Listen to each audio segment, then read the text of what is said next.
مولود فی الجنہ، بچے بھی جنت میں جائیں گے۔ اچھا، بچے جو ہیں دو طرح کے ہیں، مسلمانوں کے اور کفار کے۔ جہاں تک بات ہے مسلمانوں کے بچوں کی، تو یہ تو بالاجماع جنت میں جائیں گے۔ مسلمانوں کے چھوٹے بچے جو فوت ہو جاتے ہیں، اس پر امام احمد رحمہ اللہ نے کہتے ہیں کہ اتفاق ہے سب سلف کا کہ یہ جنت میں جائیں گے۔ اس کے بہت سارے دلائل ہیں۔ کفار کے بچوں کا کیا معاملہ ہوگا؟ اس بارے میں اہل علم کی تین آرائیں ہیں۔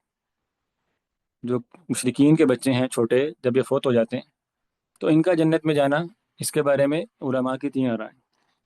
جمہور اہل علم یہ کہتے ہیں کہ یہ بھی جنت میں جائیں گے۔ کافروں کے جو بچے بلوغت سے پہلے فوت ہو جاتے ہیں، کیونکہ ابھی وہ بالغ نہیں ہوئے اور وہ شرعی احکام کے پابند نہیں ہیں، تو وہ بھی جنت میں داخل ہوں گے۔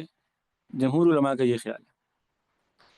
دوسری رائے یہ ہے کہ ان کے بارے میں توقف کرنا چاہیے، ان کے بارے میں خاموشی اختیار کرنی چاہیے، کیونکہ صحیح بخاری وغیرہ میں حدیث ہے کہ رسول اللہ صلی اللہ علیہ وسلم فرمایا واللہ اعلم بما كانوا عاملین، اللہ بہتر جانتے ہیں کہ انہوں نے کیا عمل کرنا تھا بڑے ہو کے۔ تو وہ ایک قرینہ ہے کہ توقف کرنا چاہیے۔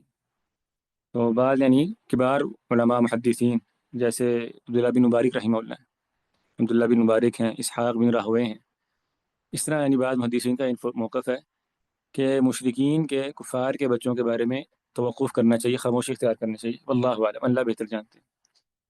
تیسرا موقف یہ ہے کہ کفار کے جو بچے ہیں ان کا قیامت والے دن امتحان لیا جائے گا، جیسا کہ بعض حدیث میں ذکر ہے کہ اللہ تعالیٰ موقع پر ہی بعض ایسے گروہ ہوں گے جن کا اللہ تعالیٰ قیامت والے دن ہی امتحان لیں گے، جیسے اہل فترہ ہے نا، یعنی وہ لوگ جن کو نبوت کا پتہ ہی نہیں ہوتا، ان کے علم میں یہ بات نہیں آتی کہ کوئی نبی آیا ہے، کوئی کتاب نازل ہوئی ہے، کوئی ایسے علاقے میں رہ گئے، کوئی ایسے زمانے میں تھے۔ تو اسی طرح انہی میں کفار کے جو بچے ہیں چھوٹے نابالغ جو فوت ہو جاتے ہیں، ان کا معاملہ بھی ایسے ہی ہے کہ اللہ تعالیٰ قیامت کے دن ہی ان کا امتحان لے لیں گے۔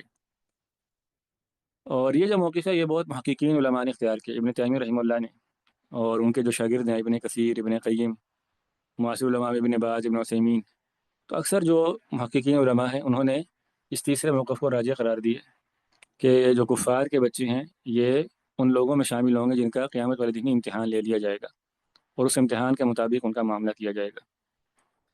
تو بہرحال یہ بھی ان مسائل میں سے ہے کہ جس کے اندر پڑھنا یہ بے فائدہ ہے، اس کا ہمارے عمل سے کوئی تعلق نہیں۔